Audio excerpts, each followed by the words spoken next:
比如拿过来、走过来、换过来、改过来。如果你还不知道怎么使用过来，请点击视频上方的链接，看了这期视频就明白了。那么有的同学就问了，老师，我已经知道怎么使用过来这个词，那怎么使用起来呢？在今天的视频里，我们将和大家一起来学习起来这个词。在某些场景下，起来的意思比较简单，但是在另外一些场景下，起来的意思就比较抽象。当一个词语的意思比较抽象的时候，它就很难学习，很难掌握。我们先来一起看一看起来最简单的使用方法。比如我们去电影院看电影，好不容易你坐下了，可是这时有一些人想从你面前走过去，坐旁边的座位，这时候我们怎么办呢？我们只能站起来，站起来。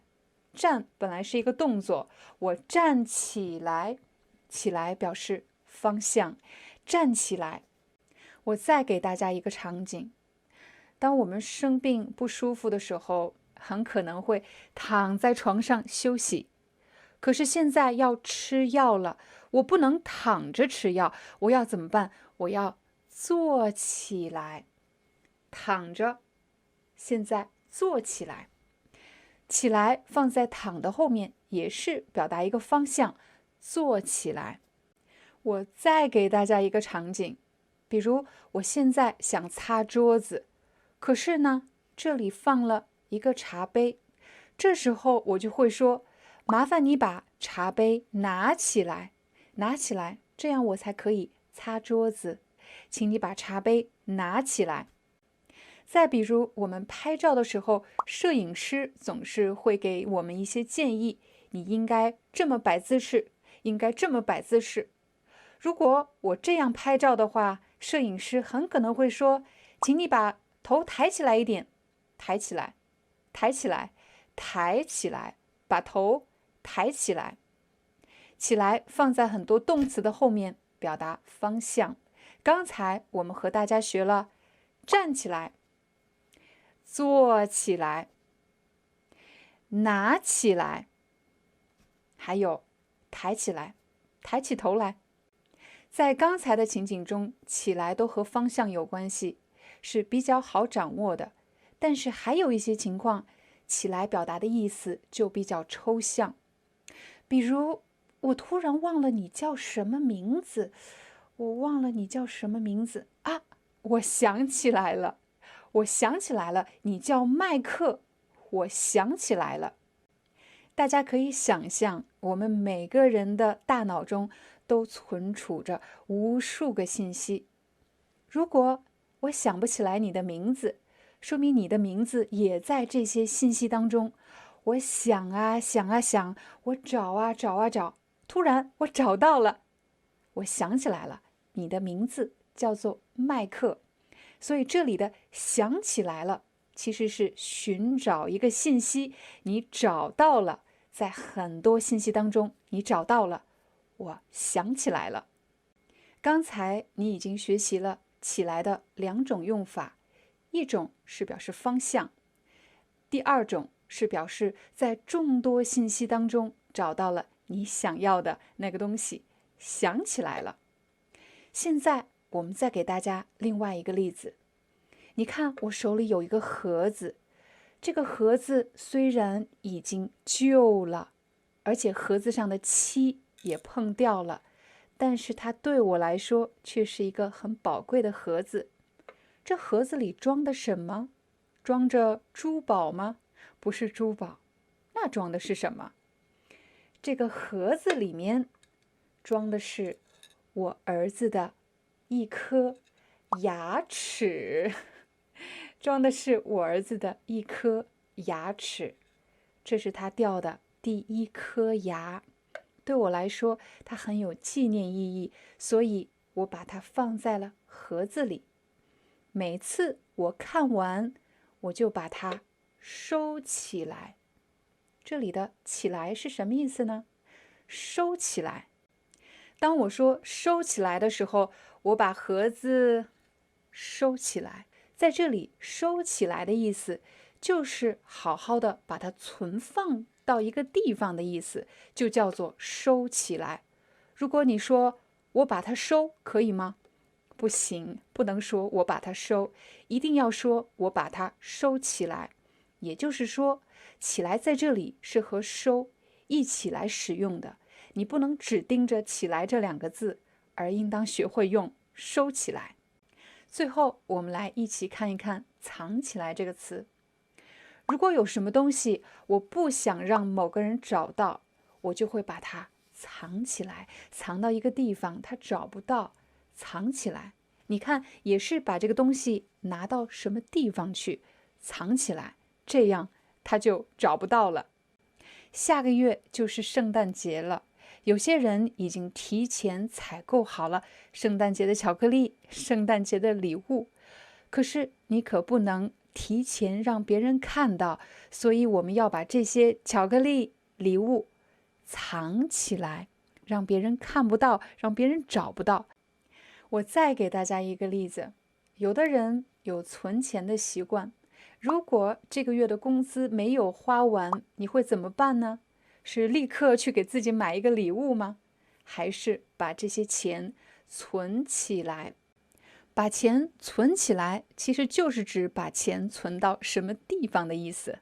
我知道有些国家有收红包的习俗，比如在中国，一到过年，大人会给孩子们发红包，可是这个红包通常不会真的放在孩子的手里，最后都是爸爸妈妈把这些钱拿走了。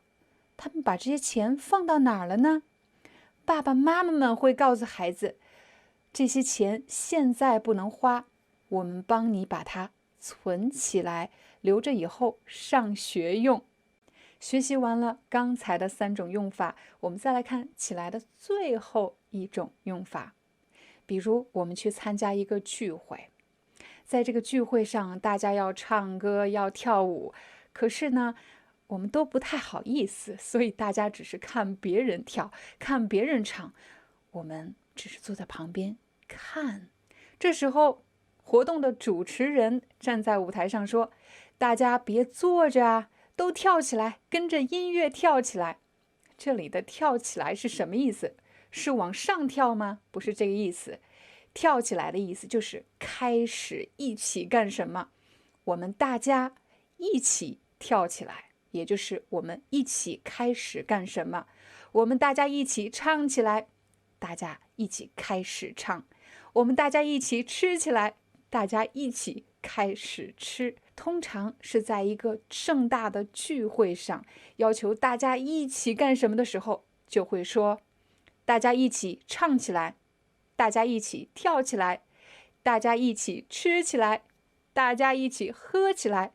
当然，如果你来参加的是一个中文学习的聚会，我就会对大家说，大家一起聊起来，也就是用中文聊天的意思。大家一起练起来，大家一起开始练习。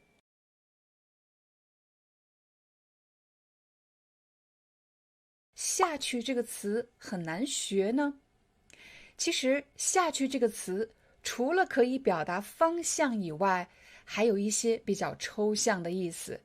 我们还是按照原来的方法，先从简单的意思来分析。我们来看下去的第一种用法，也是最常用的用法。我来给大家一个情景，假设我邀请你来我家，我把我的地址已经发给你了，可是你跟着 GPS， 也就是导航仪走了很久，却怎么也找不到我家。其实这样的情况并不少见，所以你只好向路人求助。什么叫路人呢？就是从这里路过的人，住在这附近的人。就在这时，有一个人从这里路过，所以你走上前去问路。什么叫走上前去？就是走过去问路。你好，请问您知道廖老师家住在哪里吗？这个人说，我知道，我认识他，这个好心的陌生人打算带你去我家，也就是给你带路。他带着你走了几分钟，就来到了一个楼梯前。他指着这个楼梯说，你看，就从这里下去，从这里下去就是廖老师家了。从哪里下去？从这个楼梯走下去就是廖老师家了。大家看到下去有一个方向是向下，从这里走下去。我再给大家一个情景，有的朋友可能尝试过蹦极这样的高空运动，这样的极限运动。什么叫蹦极呢？就是从很高很高的地方跳下来，就是蹦极运动。有的人是从山顶跳下来，有的人是从桥上跳下来。我们想象一下，假设今天我和大家一起去玩蹦极，我们都系好了安全带，教练对你说，现在从这里跳下去。啊？什么？从这里吗？跳下去？什么下去？是走下去吗？不是走下去，是跳下去。你看到了方向，动作加上方向，跳下去。可是我真的不想跳下去，我后悔了。我为什么后悔了？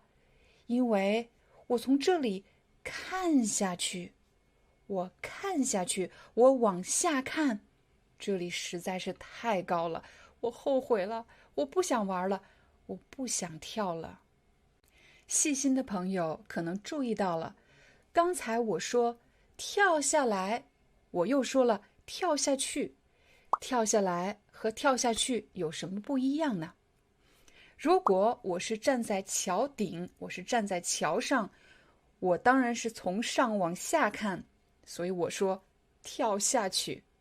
如果我是站在桥下看上面的人，我就会说，你看，他要跳下来了，他要跳下来了。所以什么时候用下去，什么时候用下来，取决于你站在什么地方。除了走和跳这样的动词后面可以加下去，还有什么其他的动词吗？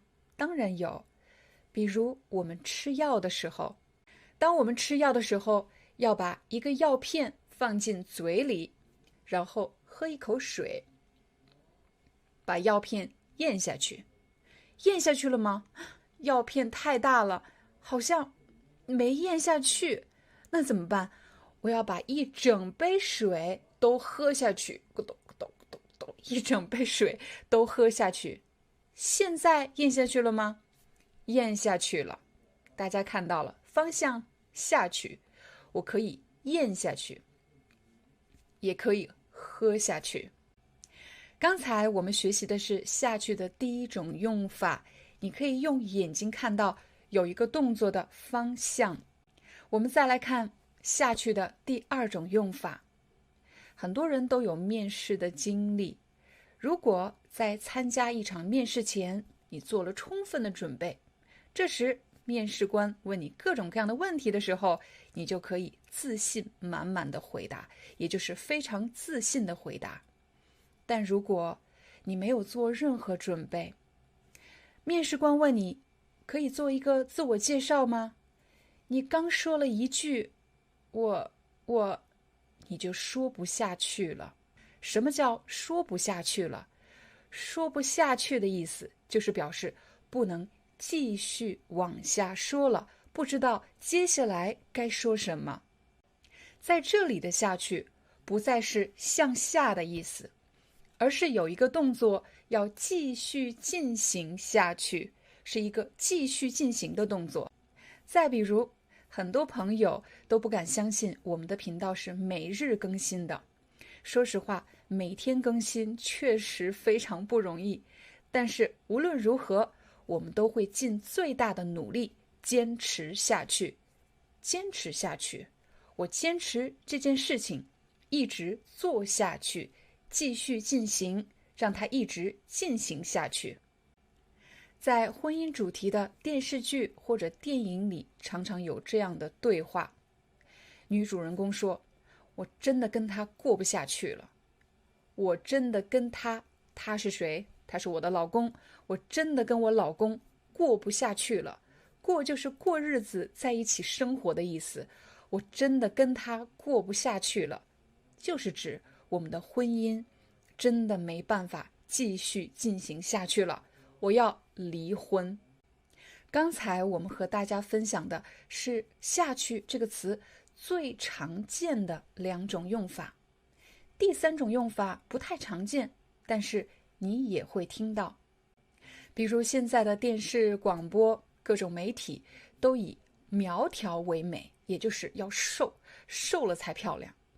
很多朋友啊，苦恼于怎么减肥。比如有的人会通过节食、减少食物的摄入、增加运动来减肥。可如果这个人的体重已经达到了理想的体重，他已经瘦下来了，可是如果因为过度减肥而完全打乱了自己的饮食习惯，甚至患上了厌食症，这时候整个人就会变得越来越消瘦。医生可能就会说，如果你这样继续瘦下去，肯定会给你的健康带来很大的危害，肯定会给你的健康带来很大的问题。医生说的是，如果你继续这样瘦下去。什么叫瘦下去？瘦因为是一个形容词，也就是指你越来越瘦，越来越瘦，越来越瘦。所以这里除了动作的继续进行以外，它的程度也是越来越深，越来越深。如果你继续这样瘦下去，越来越瘦，越来越瘦，越来越瘦。当然，我也可以说，如果你继续这样胖下去，你越来越胖，越来越胖，越来越胖，也会给你的健康带来很大的危害。我相信看了今天的视频，你已经可以比较自信地使用下去这个词。如果你在生活中发现了下去其他的意思，不用担心，请大家记得，你要学会的是人们一般情况下会使用的方法，你不需要学会所有的用法。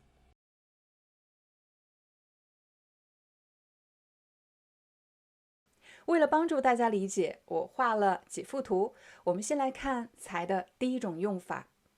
我来给你一个例子，比如我去找工作，我以为这份工作的工资会有这么多，可是呢，他们给我的工资到底是多少呢？给我的薪水其实只有这么多，没有我想象的那么多。这个时候我会说，我的工资才，比如1500块，1500元，我的工资才1500元。加了才之后，这个句子的意思就发生了变化，说明它有一个对比。我和什么对比呢？和我想象当中的，和我期待的，和我觉得我应该得到的工资的薪水在做对比。我们再给大家一个例子，比如我的爷爷参加工作的时候，他才18岁。他参加工作的时候才18岁。我们普通人一般情况下，第一份工作一般是在23岁、22岁，差不多20多岁。可是他呢，才18岁。所以这里有一个对比，是和什么对比呢？和我们想象当中的，和我们通常知道的一个年龄在做对比。好了，下一个，现在才3点，现在才3点。那可能是我以为已经4点了，我以为已经5点了，可是一看表，现在才3点，现在才3点。好，下一个，他的身高才1.5米。现在我们说的是身高，一个人的个子，他的身高才1.5米。说实话，我自己的个子就不高，如果有人说啊，你的身高才多少多少，我会不高兴。为什么呢？因为他们把我和另外一个标准在做对比。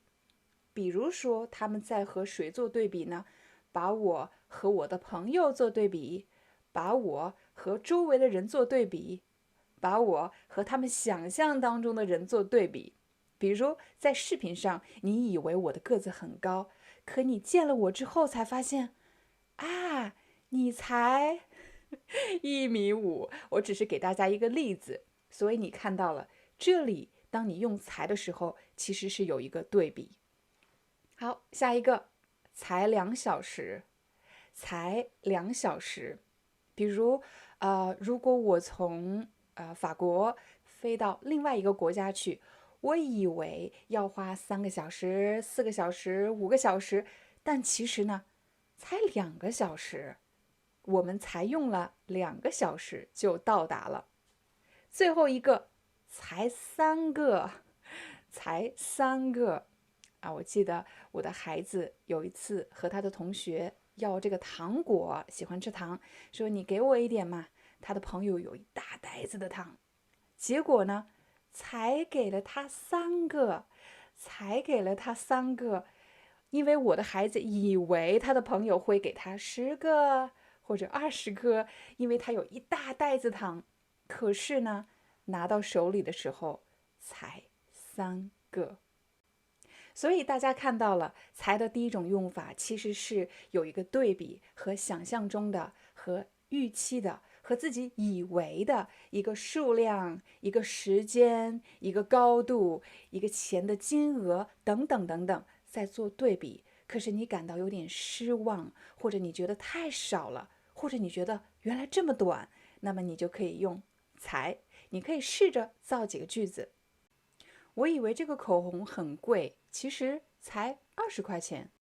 我以为这个机器会很重，其实才不到1斤。我们再来看才的第2种用法，大家可以看到这里有一个时间线段，什么意思呢？这里有一个时间。那我以为这件事情会发生在蓝色的位置，可是发生了吗？没有，我等啊等啊等啊等啊等了很久很久才发生。举个例子，你怎么才来？我等了你2个小时，我以为你会在这个时候来，可是我等了你2个小时，你才来，你才来。好，现在我给大家解释解释，我以为你明白了。可是还是没有明白，我又解释又解释，解释了很多，解释了很长时间，你才明白。所以你会发现这里有一个时间差，是等了很长时间。你看这个人等得很心烦，等不及了，他不耐烦了，才来，才去，才看到，才听懂，才明白。我一般晚上10点睡觉，可是昨天晚上我12点半才睡觉。我一般早上7点半起床，可是今天早上我11点半才起床。我一般早上8点半去上班，可是今天早上我10点半才出门。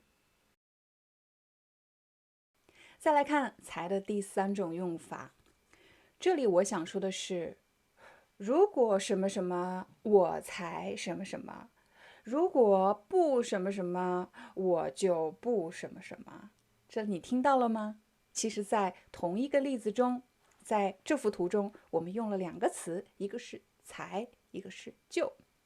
比如，你什么什么，我才什么什么。比如，你去，我才去；你去，我才去；你不去，我就不去。还有，你请我去你家，我才去；你不请我，我就不去。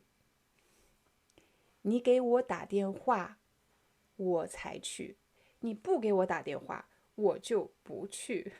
所以这里是在干什么？是在提条件，对吗？是在提条件。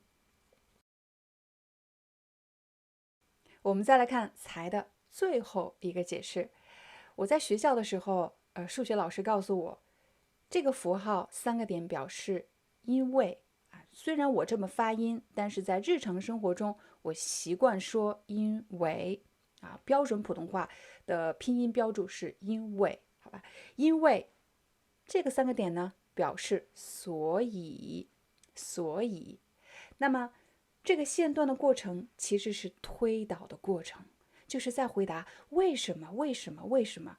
因为这样，所以才。所以你看，从 A 到 B 一个推导的过程。因为今天我生病，所以我才没上班。因为我找到了新工作，所以我才有钱租房子。因为我想去中国，所以我才学中文。因为我想去法国，所以我才学法语。因为我想去美国，所以我才学英语。这个句型是回答为什么的过程。那有可能同学们会问，可不可以把它变短一点？可以呀。我想去美国，所以我才学英语。我想去法国，所以我才学法语。我想去中国，所以我才学中文。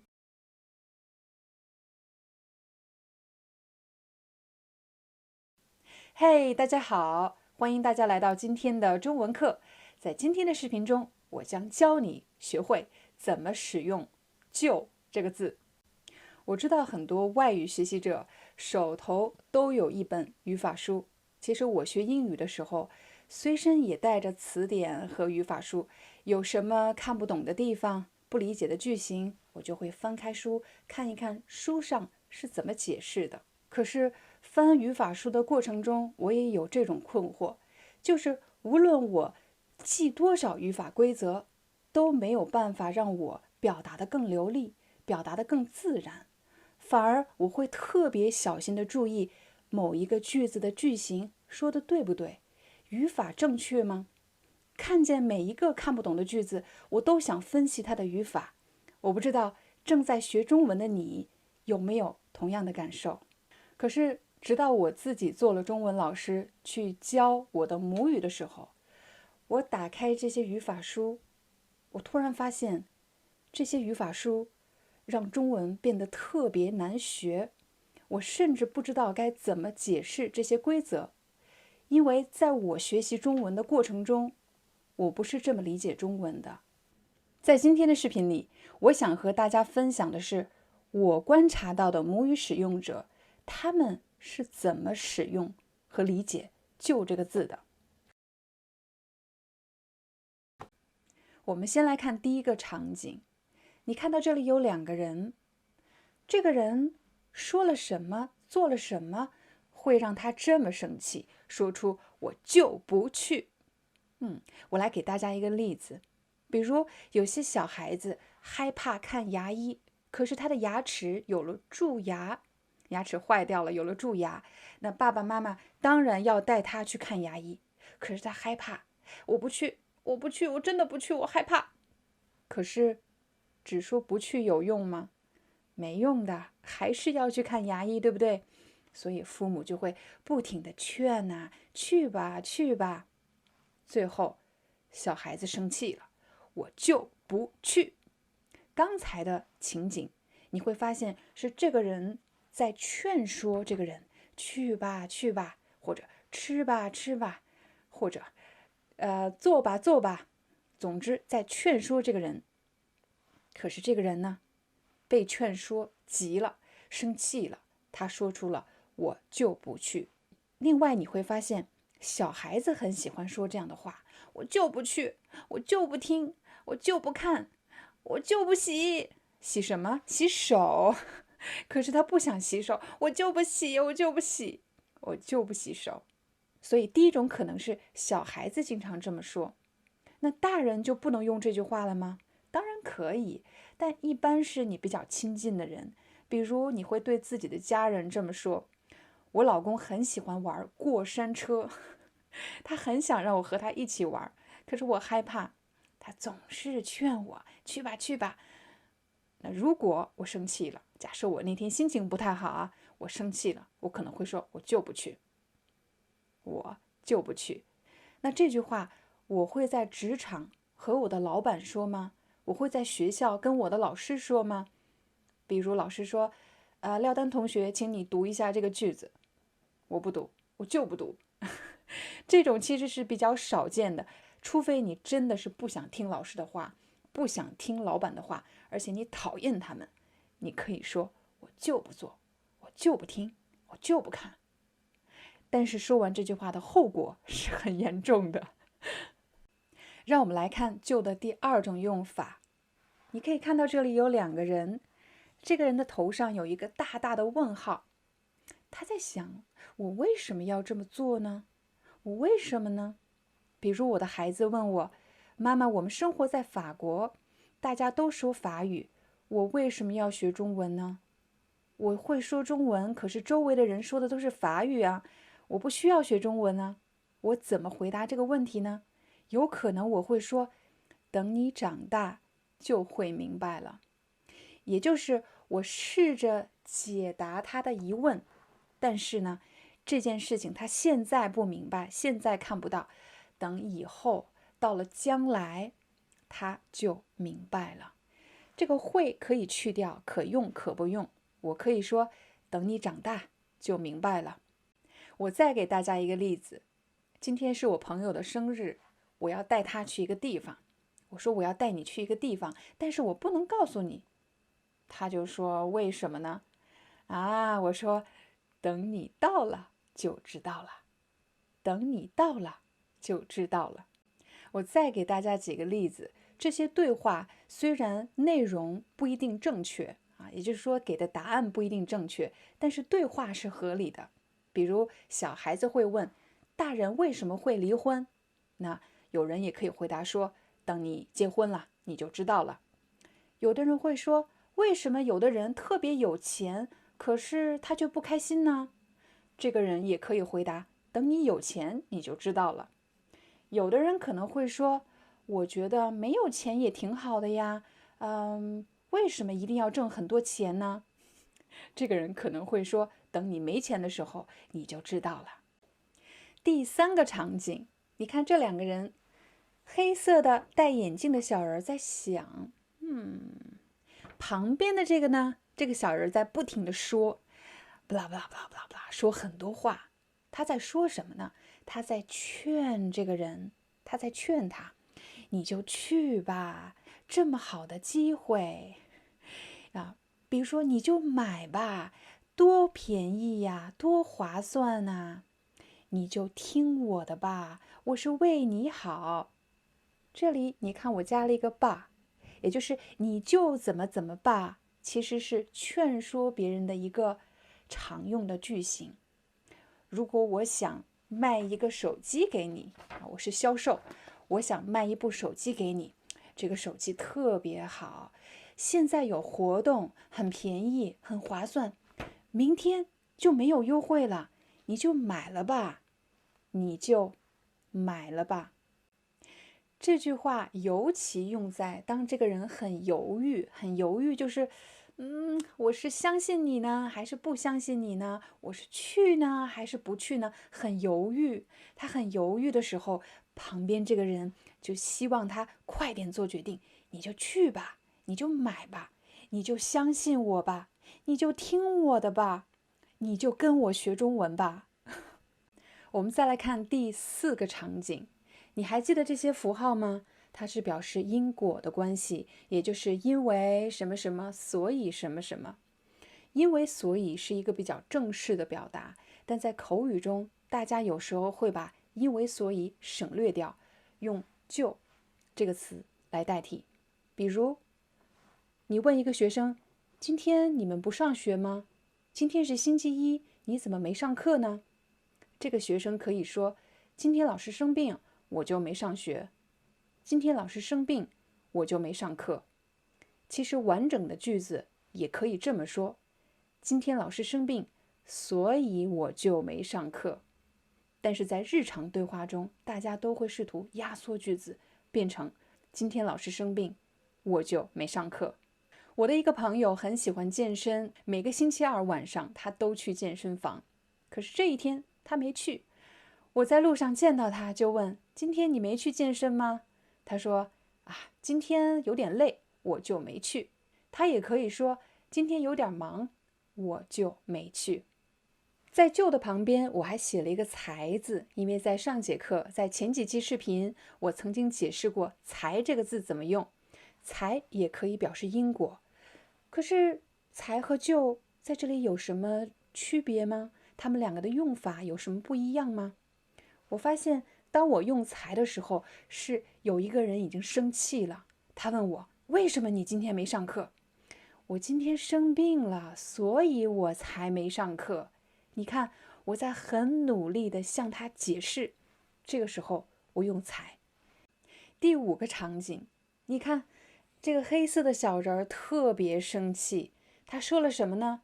他说：“你把我的手机放哪里去了？我找不到我的手机了。”可是这个人很无辜啊，我就放在桌子上了，我就放在桌子上了。也就是说，这个人认为你做了什么，造成了很严重的后果。可是这个人他解释说，我没把你的手机弄丢，我就放在桌子上了。他在解释，我就放在桌子上了。比如我们家的哥哥对弟弟说，我的糖果呢？我的巧克力呢？都被你吃完了吗？弟弟说，我没有都吃完，我就吃了一个。我就吃了一个。所以这个场景是有了一个很严重的后果突然出现了。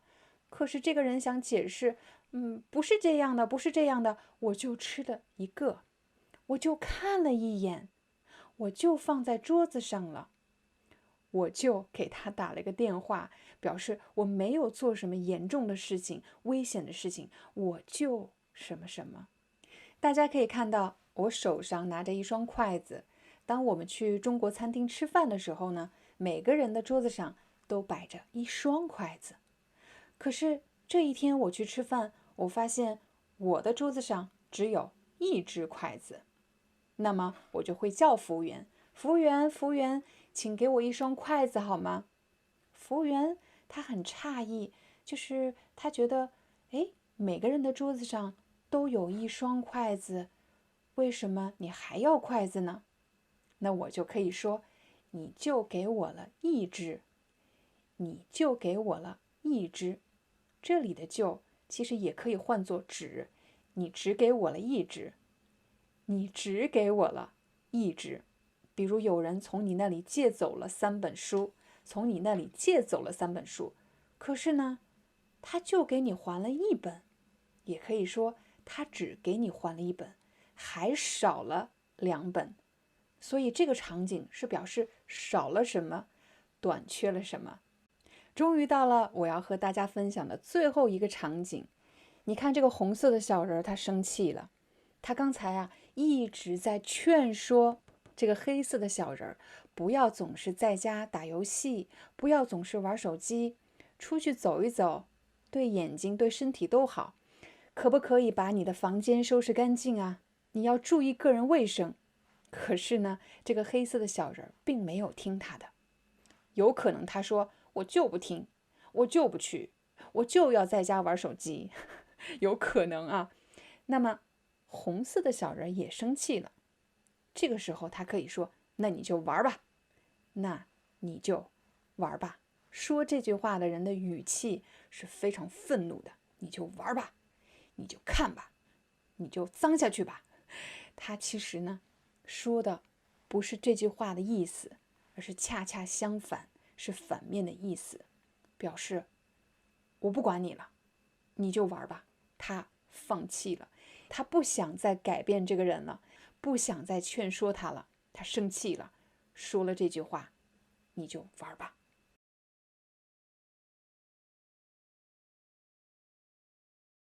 我也看了很多中文书，我的中文阅读、中文书写都没什么问题，我认识很多汉字。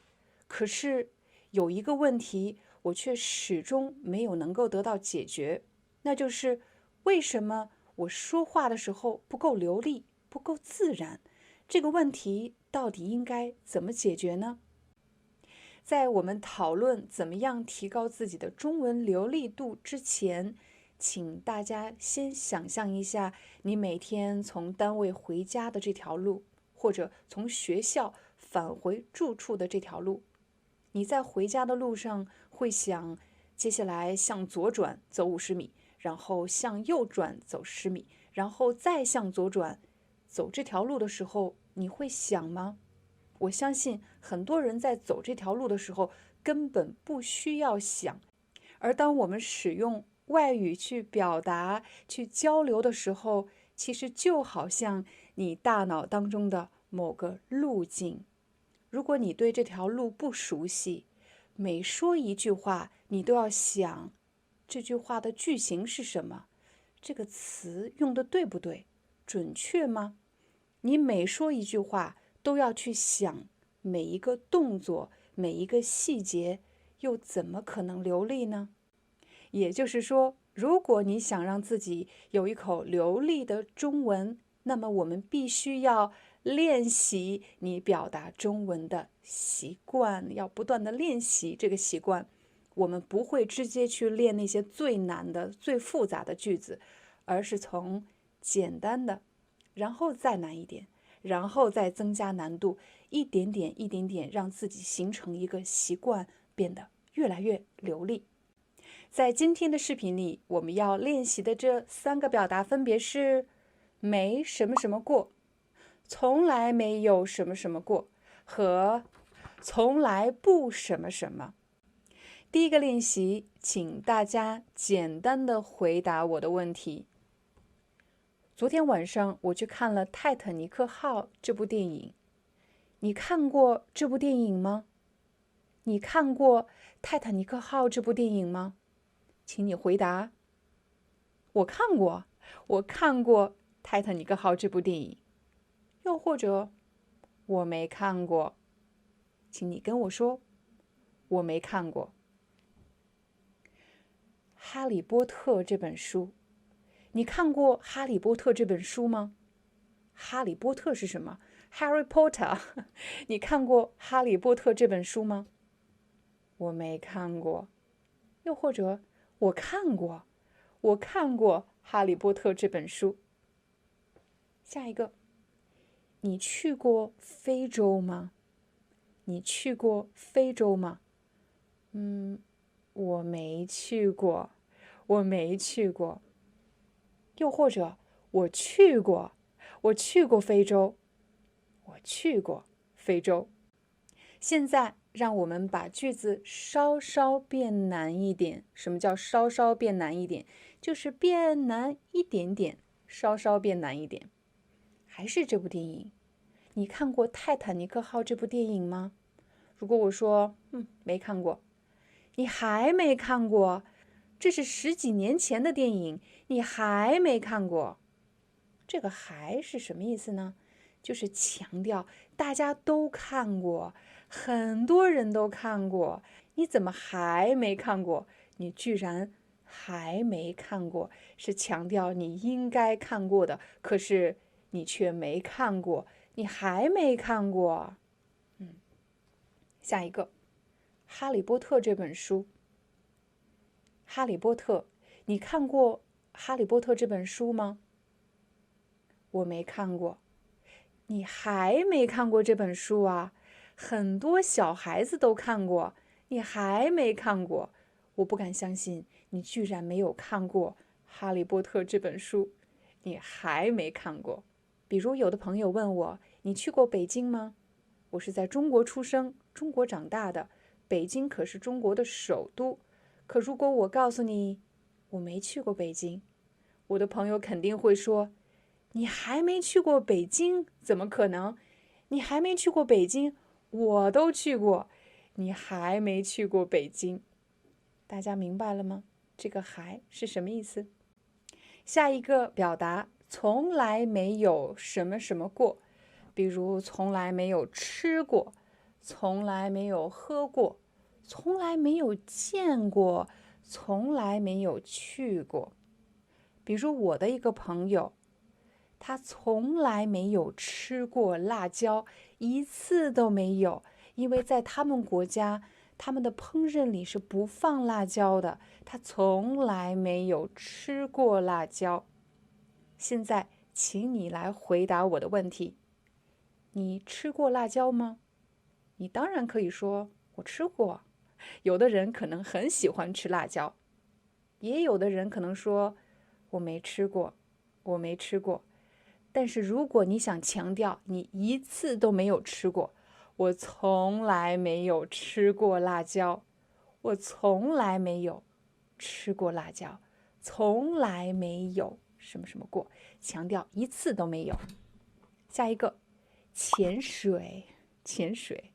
很多人知道我害怕游泳，我害怕深水。如果你问我，你潜水过吗？你潜水过吗？潜水 diving， 我从来没有潜水过，我从来没有潜水过。你潜水过吗？请你回答我。对，我潜水过。有的人可能我经常去潜水，又或者我从来没有潜水过。下一个，你见过眼镜蛇吗？这个叫眼镜蛇。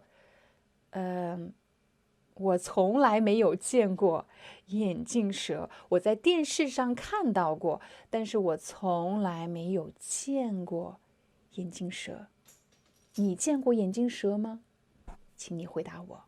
我从来没有见过眼镜蛇。下一个，你去过长城吗？中国的长城，我去过。你去过吗？如果你想说我一次都没有去过，我从来没有去过中国的长城。你看这里的来还有加了括号，这个叫括号。我为什么加括号？因为你可以把这个句子变短，你可以说我从没什么过，从没什么过，我从没吃过辣椒，我从没潜水过，我从没见过眼镜蛇，我从没去过长城，我从没什么过。最后一个是我从来不什么。其实这个句子一般是表示来说明你的一个习惯，比如我从来不抽烟，我从来不抽烟。有的人从来不喝酒，又或者我从来不在早上看电视。这里我从来不打架，我从来不跟人打架。我从来不对人大喊大叫，大喊大叫。我从来不看恐怖片，我从来不看恐怖片。我从来不什么，表示你的一个习惯，你从来不做这件事情，我从来不。当然，你也可以把它变成从不。我从不看恐怖片，我不喜欢看。我从不看恐怖片。我从不对人大喊大叫。我从不跟人打架。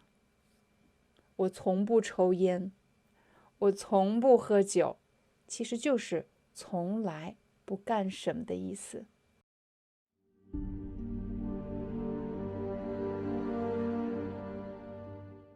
我的朋友来自世界各地，有时候朋友邀请我去他们家，常常会邀请我吃一些我从来没见过的食物。他会问我：“这个你吃过吗？”我从来没吃过。这个你见过吗？我从来没见过。我从来没见过这个东西。我从来没吃过这种食物。又或者你刚刚交了男朋友或者女朋友，你们经常约会，可是你从来没去过他家，一次都没有。你从来没见过他的朋友，一次都没有。你也从来没有见过他的家人，一次都没有见过。学习中文的路上，你有想过放弃吗？我其实在学习外语的路上有想过放弃，但是我却从来没有真的放弃过。有的朋友要比我更厉害，他们甚至从来没有想过放弃，从没想过放弃。我想过放弃，可是我却从来没有真的放弃过。每个人都有自己的好习惯，也有自己的坏习惯。比如，我从我的朋友身上学到了很多好习惯。他从来不在早上看电视，他从来不在睡觉前吃东西，不好消化。他从来不在晚上喝咖啡，他从来不熬夜工作。我的朋友从来不迟到，他从来不在床上吃东西，他从来不穿脏衣服，他的衣服总是很干净的，特别干净，特别整洁。可是他也从来不买奢侈品，他认为买奢侈品真的是浪费钱。我的朋友是一个很有责任心的人，他从来不允许任何人去伤害他的家人还有朋友。他也是一个特别独立、特别有主见的人，他从来不允许任何人干涉他的生活。他也是一个特别自信、内心特别强大的人，他从来不允许任何人去消磨他的意志和自信心。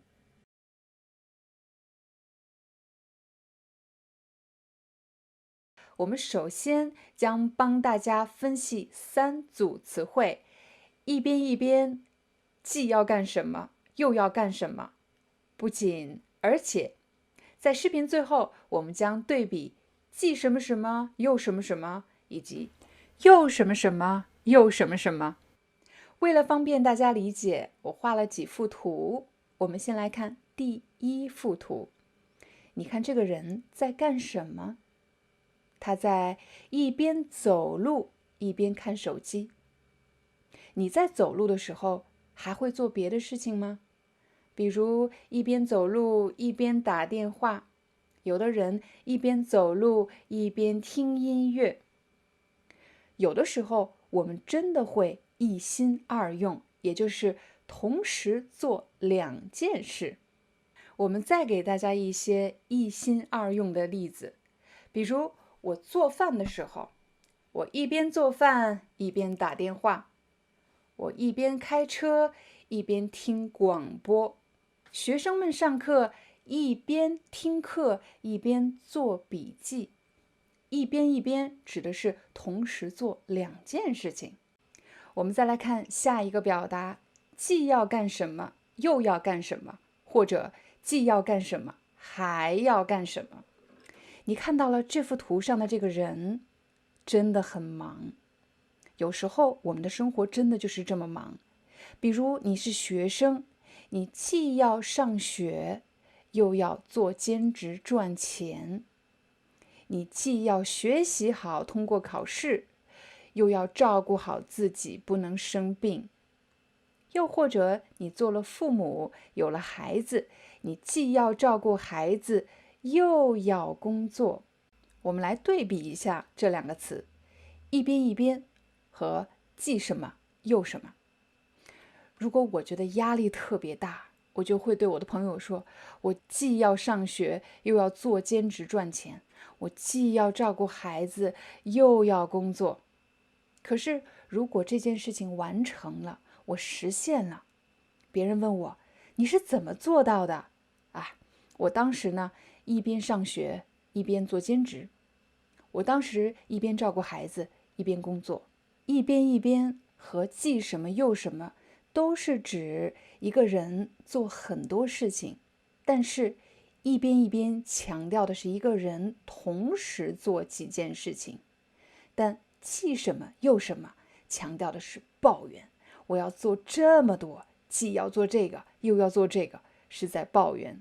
我们再来看第3幅图，老师和家长总是对学生们期望很高，要求也很高。比如他会告诉你，你不仅要学习好，而且要有强健的身体好。对你有2个要求，也就是一个不够，不仅要学习好，而且要身体好。又或者你的中文老师会对你说，你不仅要学好英文，而且要学好中文，一个不够，要有2个。又或者爸爸妈妈会教育你说，你不仅要有爱心，而且要有能力保护自己。所以不仅什么什么，而且这里其实指的是一个不够，除了这个以外，还有一个，不仅什么什么，而且什么什么。最后我们来对比一下既什么什么也什么什么和又什么什么又什么什么。我先不给大家解释区别，由你来观察。他既是我的爱人，也是我的朋友。他既是我的邻居，也是我的老师。他既喜欢吃蔬菜，也喜欢吃水果。他既会唱歌，也会跳舞。他既能看懂中文，也能看懂法语。这个手机又便宜又好用。他又聪明又漂亮。这个方法又简单又有效。大家注意到它们的区别了吗？你发现了吗？当你用的是2个形容词的时候，应该用的是又什么什么又什么什么。当你连续使用的是2个动词的时候，应该用既什么什么也什么什么。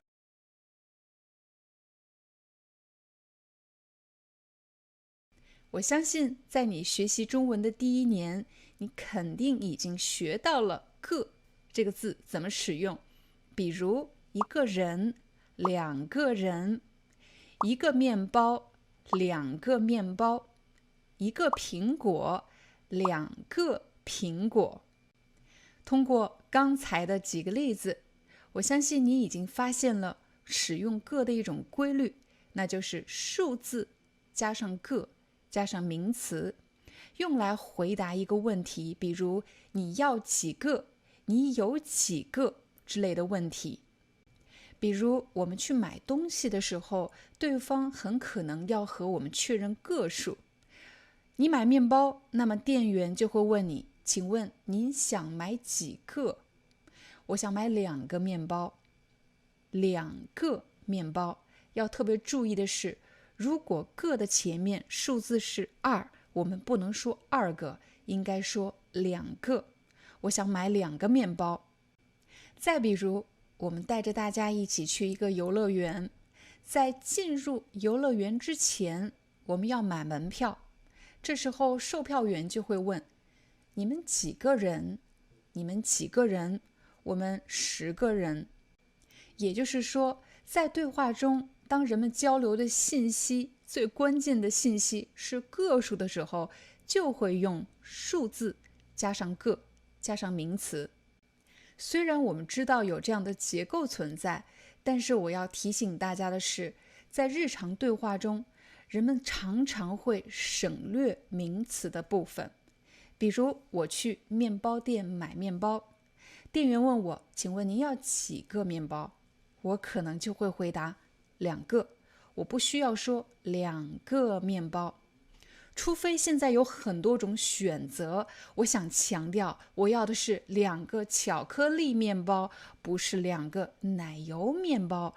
这时候我会做出强调，我要2个巧克力面包，另外再要2个奶油面包。我们来和大家做一个小小的练习。假设你已经选择好了你想买的面包，你要的是巧克力面包。这时候我问，请问您要几个？我没有说几个什么，因为我知道你想买的是巧克力面包。你怎么回答呢？你可以简单的说，我要2个，或者我要3个。现在我们把对话的难度稍微增加一点。我是店员，已经给你介绍过了，这里有2种面包，有巧克力面包，还有奶油面包。您选择好了吗？假设你选择了2种面包，这时候你就可以说，我要2个巧克力面包，再要2个奶油面包。刚才我们和大家分享的是怎么表达数量，个这个字最简单最基础的一种用法。但是在日常对话中，你还会听到各种各样的和个有关的表达，比如打个电话、开个会、见个朋友、发个邮件。有朋友就问了，这里为什么个的前面没有数字呢？而是用动词加上个加上名词，到底是什么意思呢？我来给大家一个场景，比如现在已经很晚了，已经12点了，我要出门，这时我的父母就会问，这么晚了，你去干什么呀？我回答他们说，我去见个朋友。我去见个朋友。其实我去见个朋友就等于我去见一个朋友，但是这里的一为什么省略了呢？其实在人们的对话中，怎么回答一个人的问题取决于问问题的人想知道什么。如果我的父母问我，你去见几个朋友？我可以说我去见2个朋友。他们想知道的是数量，所以我会强调2个，会在个的前面加个数字。但如果他们不是想问几个的问题，他们问的不是数量，他们问我去干什么，这时候我就可以简单的说，我去见个朋友。我再给大家一个例子，比如我约好了和你见面，后来我发现今天是你的生日，我就想今天一定要给你买个礼物，给你买个礼物，我没有用一。我给你买个礼物，其实就是买一个礼物，但其实给你买几个礼物不是最重要的，而是我要做一件事情，我要做的事情就是给你买礼物。也就是说，当你把数字省略掉，不说一个礼物、一个朋友的时候，其实你强调的是这件事情。我再给大家一个例子，比如我回到办公室，同事对我说，刚才有个人找你。刚才有个人找你。从这句话当中，我可以获得什么信息呢？首先是有人找我，有几个人？有个人，所以我知道是有一个人。但如果同事说刚才有人找你，我可能就想知道是谁啊？有几个人找我？哦，刚才有2个人来找你。其实把一省略的情况是比较常见的，比如你最好给他打个电话，你最好给他打一个电话，你最好给他发个短信，你最好给他发一个短信，你最好给他打个招呼，你最好给他打一个招呼。这里的一可以省略。说完了使用方法，我们再来看一看发音的问题。个这个拼音呢是4声，但是在人们日常的对话中，并不会把4声发得特别的准确，特别的重。一个，很少有人这么说话。大家的个其实发的是比较短的，又短又轻。比如一个朋友，一个朋友，一个很轻，要把它连起来。你可以把一个什么、2个什么作为整体来学习，不能一个字一个字的读。现在请大家仔细听，试着模仿。打个电话，打个电话，发个短信，发个短信，听上去像发个，对吗？发个短信。开个会，开个会。拍个照，拍个照。有些名词呢，确实是可数的，比如一个朋友、2个朋友，我去见个朋友；一个礼物、2个礼物，我给你买个礼物。你会发现朋友和礼物这2个词确实是可以一个一个数的，但是也有一些名词我们很难一个一个的数，比如吃饭，吃个饭；开会，开一个会。当人们在日常的对话中，其实关注的不是吃1顿饭、2顿饭，开一个会、2个会，其实关注的是接下来我们要做一件事情。我来给你一个场景，比如还有5分钟就要下班了，这时候经理走进办公室，对同事们说：下班后大家都别走，咱们开个会。咱们开个会。刚才你已经学到了，开个会其实就是开一个会。难道真的是强调要开一个会，不是2个会吗？我个人不是这么理解的。我认为，当我听到人们说咱们开个会，是表示都别走，咱们有件事情要做。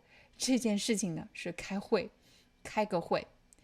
下班后大家都别走，咱们吃个饭，不是说吃一顿饭，而是说做一件事情。干什么？吃饭。下班后大家都别走，咱们一起吃个饭。又或者大家下班后都别走，咱们拍个照。拍个照表示要做一件事情，干什么呢？拍个照。刚才我们已经学习了个的最基本的用法，数字加上个加上名词，但是在日常对话中，人们有可能会把名词省略。还有个的第2种用法，那就是去见一个朋友，也可以说去见个朋友。朋友、礼物这些名词的可数性是比较明显的，所以当我说见个朋友，就是指见一个朋友。送个礼物其实就是送一个礼物。但也有一些名词呢，它的可数性并不是特别的明显。在这里大家强调的不是1个2个的问题，而是做一件事情。比如开个会，拍个照，吃个饭。在视频的最后，我要分享给大家的是，当人们想表达抱怨这种情绪的时候，经常会用到动词加上个加上名词。比如我们今天早上开了个会，可是呢，这个会议居然长达4个小时。这时候大家可能就会抱怨，开个会居然要4个小时。开个会，开一个会，就做这一件事情，居然要4个小时。所以你会经常听到类似的表达，比如排个队这么长时间，做了一件事情。排队这件事情，排个队这么长时间。拍个照这么长时间，干什么？就做这一件事情，拍照。化个妆这么长时间，就做了一件事情，化妆，花了2-3个小时。化个妆这么长时间。吃饭吃了4个小时。吃个饭这么长时间，就做了一件事情，干什么？吃饭。吃个饭这么长时间。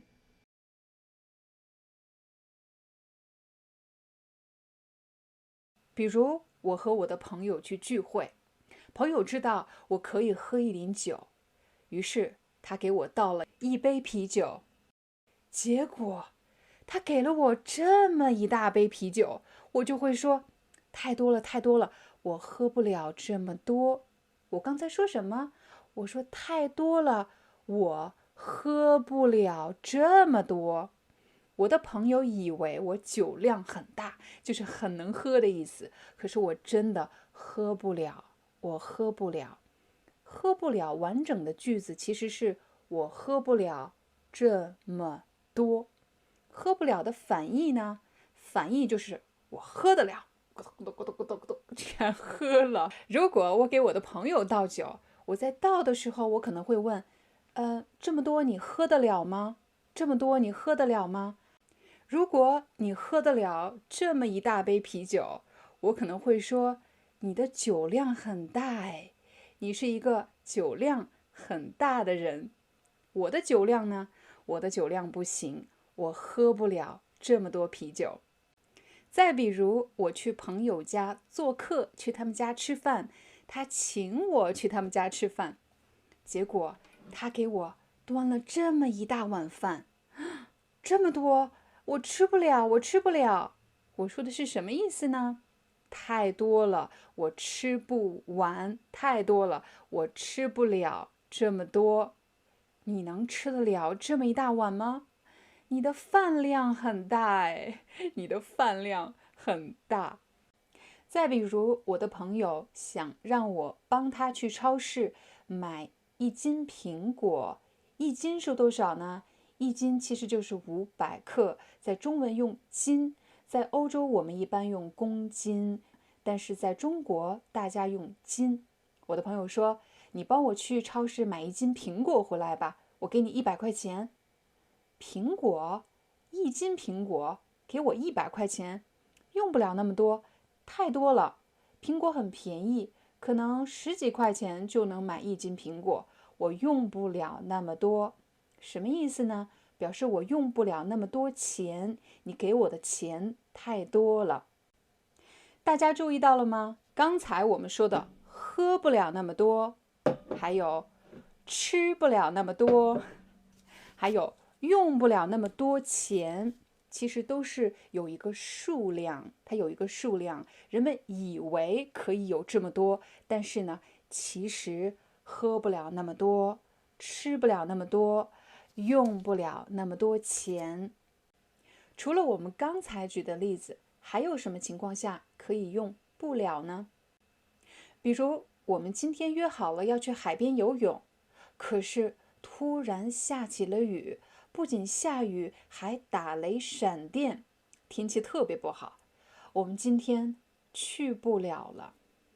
我们今天去不了了。这件事情是提前就安排好的，我们以为可以去，可是呢，因为天气不好，因为变天了，所以我们去不了了。再比如，你提前约好了摄影师今天给你拍照，可是摄影师生病了，今天拍不了了。你看，这件事情也是提前就安排好的，但是因为临时发生了一些事情，所以拍不了了。也就是说，如果有一件事情是提前安排好的，提前决定好的，但临时因为什么事情而不能做了，我们就可以说做不了了，看不了了，去不了了。我去不了了，其实是我去不了什么地方了，我去不了海边了。我们也可以把这个句子变短，我去不了了。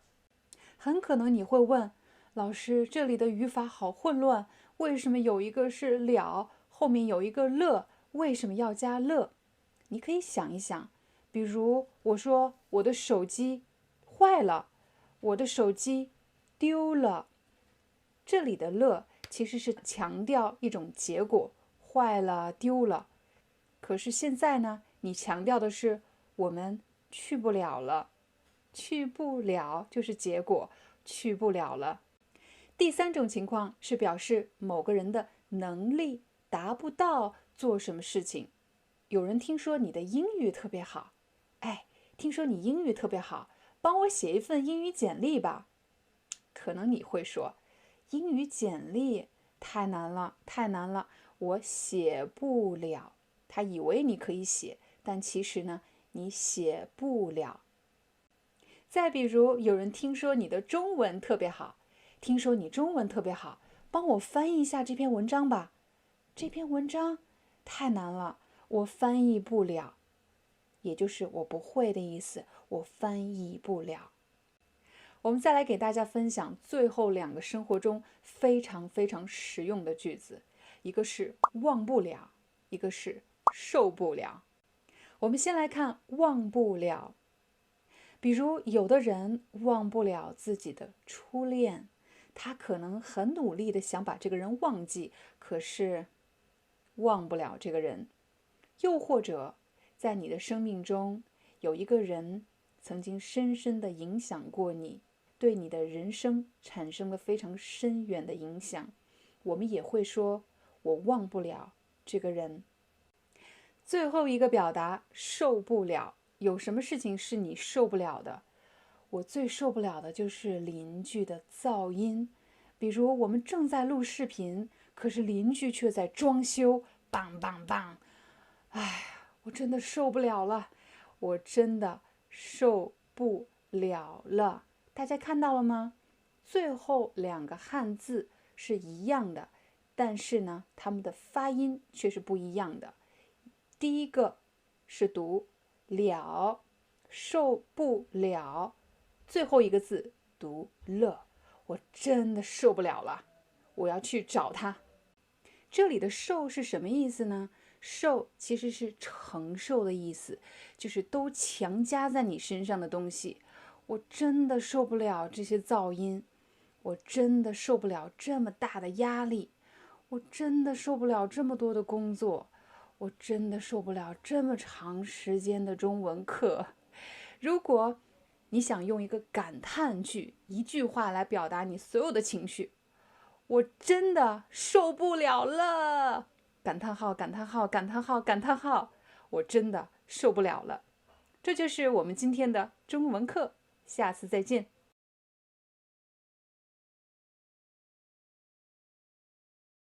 有时候我们希望某个人立刻马上做一件事情，如果他不这么做的话，就会有一个不好的结果，这是一个非常紧急的事情。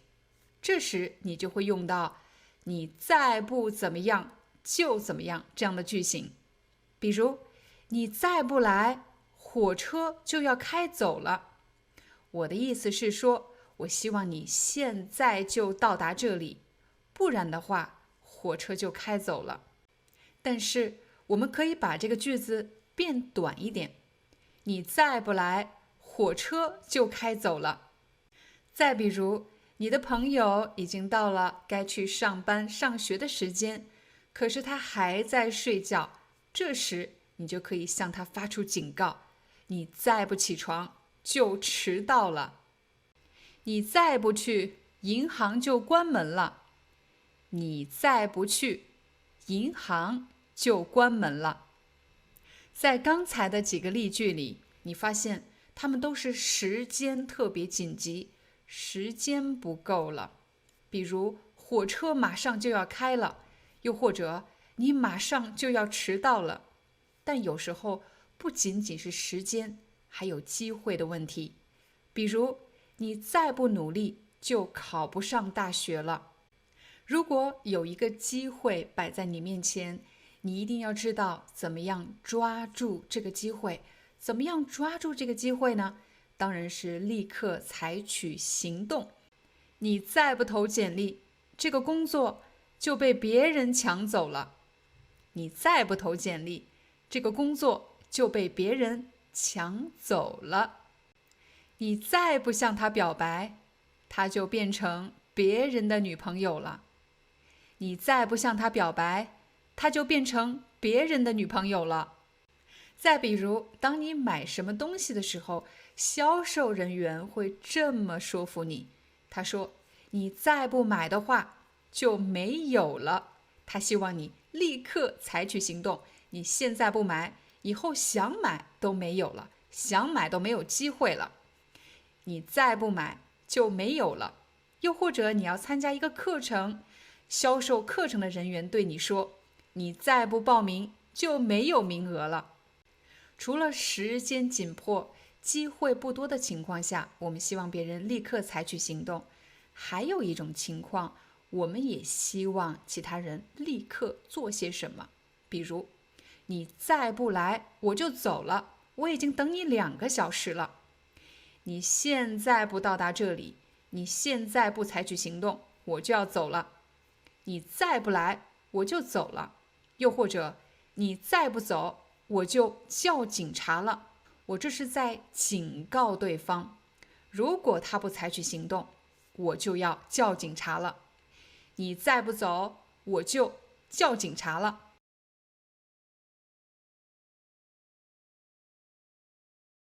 为了方便大家理解，我来给你一个情景，请你想象，你最喜爱的歌手将在你所居住的城市举办一场演唱会。有的朋友可能会问，什么叫将在？将在是什么意思？其实将这个字是表示将要干什么，将在未来发生的。将要在，将要在哪里？将要在你所居住的城市。有的朋友问，为什么要加一个所？我想强调的是你居住的城市。为了强调是你居住的这个城市，我加了一个所，你所居住的城市。这么好的机会，你当然不会错过。你同时还不忘了给朋友打一个电话，约他一起去看演唱会。你拨通了电话，告诉了这个好消息。可是你的朋友查看了天气预报后对你说，你看，天气预报上说演出当天有大暴雨。什么叫演出当天？就是演出那天的意思。那天大暴雨，而且这是一个露天演唱会。什么叫露天演唱会？就是指这个场地没有房顶，如果下暴雨，你肯定会被淋湿。朋友说，花了这么多钱，还要站在雨里听演唱会，我看还是算了吧。可是你却不想放弃，你说，就算下刀子，我也要去。你说什么？就算下刀子，我也要去。这句话是什么意思呢？大家知道下雨、下雪，可是怎么会下刀子呢？从天上往下掉刀子，这样的事情当然不会发生。这只不过是一种夸张的表达。他的意思是说，假设演出当天下刀子，我也要去，不管有什么困难，我都要去。大家注意到了，就算的后面加的这个条件不是真的，发生了吗？没有发生，是他想象出来的。上节课我们和大家分享了虽然但是这个表达，我们把这两句话放在一起来对比一下。第一句，虽然演出那天要下大暴雨，但是我还是要去看演唱会。第二句，就算演出当天下刀子，我也要去。大家注意到了，虽然但是和就算什么什么也，虽然的后面加的是一个真实的情况，是真的演出当天会下大暴雨。但是就算的后面放的是一个假设，放的是一个想象的情景，并没有真的发生。让我们再回到刚才的对话情景，一个人去看演唱会多无聊啊，所以他就求他的朋友，我求你了，你就去吧。可是他的朋友说，就算这场演唱会是免费的，我也不要去。就算这场演唱会是免费的，我也不要去。演唱会是免费的吗？没有啊，是要花钱的。他是说，假设是免费的，我也不会去。现在让我们来练习一下就算什么什么也什么什么这个句型。比如一个女孩子对另外一个男孩子说，就算你爸是总统，我也不会嫁给你。就算我把心掏出来给他看，他也不会相信我的。就算是天塌下来了，我也不会离开你。什么叫天塌下来了？天，大家可以想象它是一个世界的屋顶，天掉下来了，那岂不是世界末日？就算是世界末日，我也不会放弃你。刚才我们给大家举出的几个例子，就算什么什么也什么什么，在就算的后面加的都是一些想象的假设的情况，不是真的。让我们再来看就算的第二种用法。假设这里有两个同事，他们正在讨论办公室最近发生的一件事情。这里有两个同事，其中一个人说，你知道吗？昨天我看到小王在偷东西。另外一个人听到这样的话说，不会吧，小王我觉得他人挺好的，他怎么会偷东西呢？会不会是你看错了？这个人说，我真的没看错，我亲眼看到的。那就算你没看错，就算你说的是真的，可是你没证据，你能拿他怎么样呢？这位同事说，就算你没看错，就算你说的是真的，这里的就算是什么意思呢？因为这位同事其实不相信小王会偷东西，可是另外一位同事坚持说：真的，我看到了，我真的看到他偷东西了。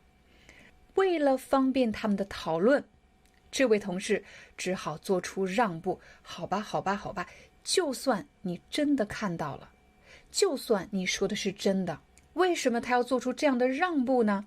是为了继续的讨论，继续的对话，改变对话的前提。好吧，就算我相信你说的都是真的，那然后呢？没有证据，你能拿小王怎么样呢？就是你能把小王怎么办呢？你能做什么呢？也就是说，就算这个词常常会用于当你和一个人讨论，对方不同意你的观点，可是你继续坚持下去已经没用了，只好改变对话的前提。就算你说的是真的，那然后呢？就算你看到了，然后呢？我们再给大家一个例子，两个人在讨论文凭重要还是不重要的问题。其中一个人说：文凭当然重要了，没有文凭你怎么找工作？哪家公司会要你？另一个人说：我觉得文凭不重要，重要不重要，重要不重要。他们这样争论下去是没用的，所以为了继续对话，只好做出让步。这个人说：就算文凭重要，可是到了公司还是要看工作能力。他刚才做出了让步，他是说假设，好吧，我让步，就算文凭重要，又能怎么样呢？如果你已经掌握了就算什么什么也什么什么这个句型，让我们再来看即使什么什么也什么什么这个句型。我们可以从4个方面来对比这两个表达。首先，它们的句型结构一样吗？对，句型结构是一样的。第二，它们的意思一样吗？对，意思是一样的。刚才我说的就算你说的是真的，我们又能拿它怎么样呢？我也可以说即使你说的是对的，我们又能拿它怎么样呢？两句话的意思是一样的。第三，使用的语气是一样的吗？他们的语气不太一样。就算什么什么也什么什么，这个表达的语气更强烈，而即使什么什么也什么什么，其实这个表达一般用在比较正式的、比较客观的表达。第四，这两个表达使用的频率是一样的吗？使用的场景是一样的吗？不太一样。就算这个词是非常口语的，所以你在日常的对话中会经常听到，但如果是一个正式的场景，人们会更偏向于使用即使怎么样。在正式的场景，人们不喜欢说话特别激动，特别夸张。如果是官方的正式的场合，大家需要用词准确，语气平稳，情绪控制得非常好，要理性客观。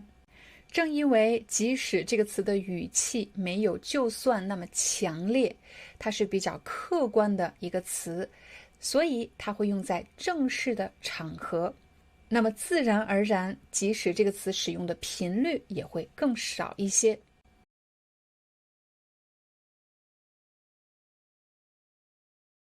这个字的存在有什么意义吗？有什么作用吗？接下来我们将用几个场景来帮助大家理解什么时候用把，什么时候不需要用把。比如有人问我，你在干什么？我在喝水。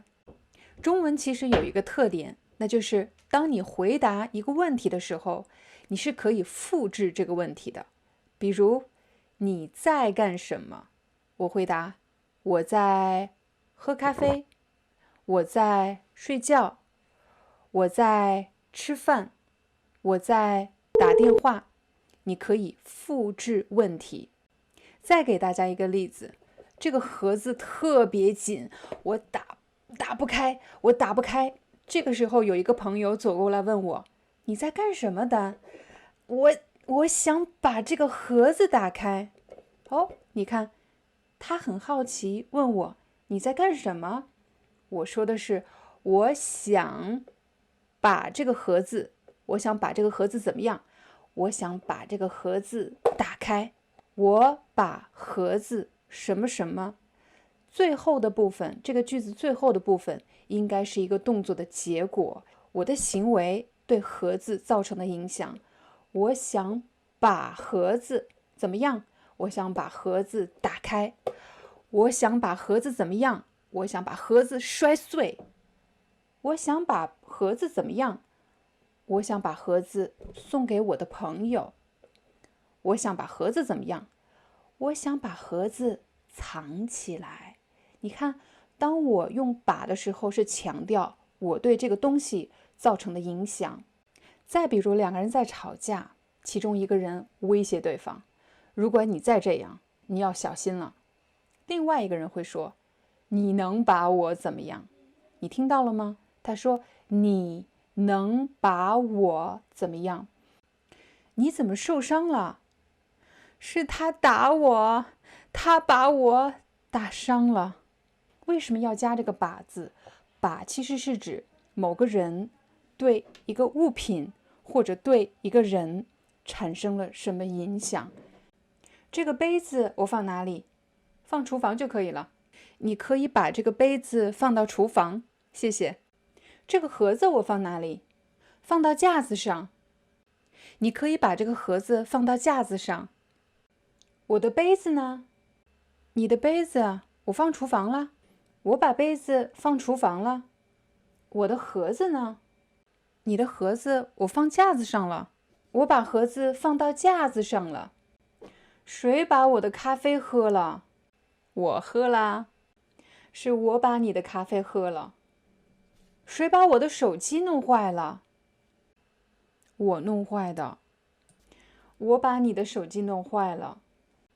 你再把我的手机弄坏，我就让你给我买一个新的。谁把我的盒子打开了？我打开的。我把你的盒子打开了。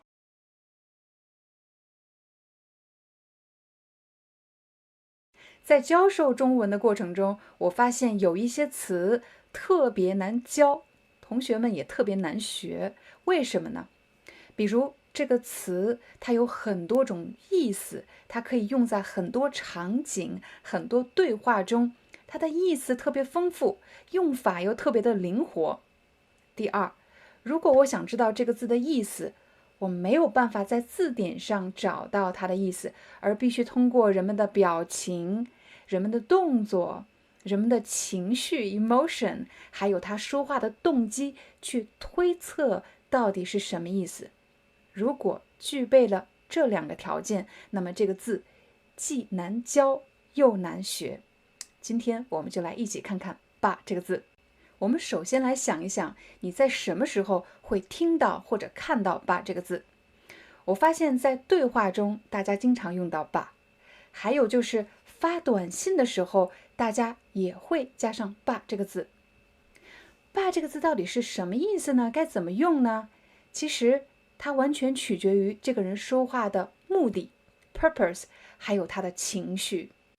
所以，如果你想理解“把”这个字，首先你要搞明白这个人是高兴还是生气，是在好好跟你商量呢，还是在威胁你？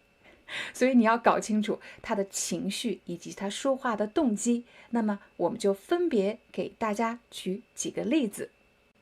第一个场景，比如晚饭做好了，我让我的孩子吃晚饭，该吃饭了，该吃饭了。孩子们问我，妈妈今天晚上吃什么？我说今天晚上吃米饭。孩子们很失望啊，我们不想吃米饭，我们想吃汉堡。我告诉他们，明天我们再吃汉堡吧。哎，我加了一个把字，为什么会加了一个把呢？你看，我现在是商量的口吻，商量的口气，我还没有生气哦。我知道他们失望了，我说明天再吃汉堡吧。我在劝他们，试着说服他们。有的同学可能会问，老师，如果我不加八呢？不加八其实也可以，我也可以这么说，明天再吃汉堡好不好？我也可以说，明天再吃汉堡行不行？明天再吃汉堡好吗？你看，这些都是商量的口吻，我在跟你商量，好好跟你说。如果是口语的话，当然你也可以用吧，明天再吃汉堡吧。这里要提醒大家，这个吧是很轻的，千万不要说成明天再吃汉堡吧。这个吧不用读得特别重啊，是很轻的。我们继续刚才的例子，不管我怎么跟孩子说，可是他们就是不同意。哥哥甚至说，今天是我的生日，应该由我来决定晚饭吃什么。他还开始哭啊，哭得特别伤心，我心软了。于是我说，好吧，好吧，好吧。你看我说的什么？我说的是好吧，好吧，好吧。我同意，我们去吃汉堡。好吧，好吧，好吧。所以你看，首先我在说这句话的时候，我是什么样的语气？是好吧，好吧。我说的是好吧，好吧，好吧。你看我的语气是向下的，我没有办法。好，我同意，好，我同意，没问题。好吧，好吧，好吧。所以这是你没有办法的时候，你只好同意。你可以说好吧。我们到了汉堡店，我们开始选择汉堡。我发现有一个特别划算的套餐，一个汉堡加一大杯可乐，还有一包薯条。我就告诉孩子们，我们吃这个吧，我们吃这个吧。当然你也可以说我们点这个吧。我加了个吧是什么意思呢？是建议，就是我们点这个怎么样？我们点这个好不好？我们点这个吧，是我有一个想法，我建议他们听我的。现在我们在排队买汉堡，这个时候呢，我们家的弟弟告诉我说，妈妈，我想上洗手间，我特别急，我要现在就去。我当然不能让他等，对吗？我就说去吧，去吧，去吧。我说的这个是什么意思呢？去吧，去吧，是表示我同意，没问题。你去吧，去吧，快去，快去，没问题的意思。去吧，去吧。所以你看，我做的手势是让他去，去吧，去吧。刚才我们说了4种场景，第一种是我在劝说他们，好吧，我们明天再吃，行吗？好吧。第二个是我没办法，好吧，好吧，好吧，好吧，行行，好，我知道了，同意。第三个是我建议他们，我们吃这个，好吧？我建议他们。第4个是没问题，去吧，去吧，去吧，去吧。第5个呢？第5个我想和大家分享的是威胁，比如我们家的哥哥和弟弟在洗手间2个人打了起来，他用凉水泼在了弟弟脸上。弟弟走之前告诉哥哥，你就等着吧，我告诉妈妈。他说什么？他说你就等着吧，我告诉妈妈。你等着吧，这里的吧，他的语气其实是威胁，你小心，你有麻烦了，你就等着吧。好了，我相信你学会了这5个场景的用法，你的中文会变得更加地道。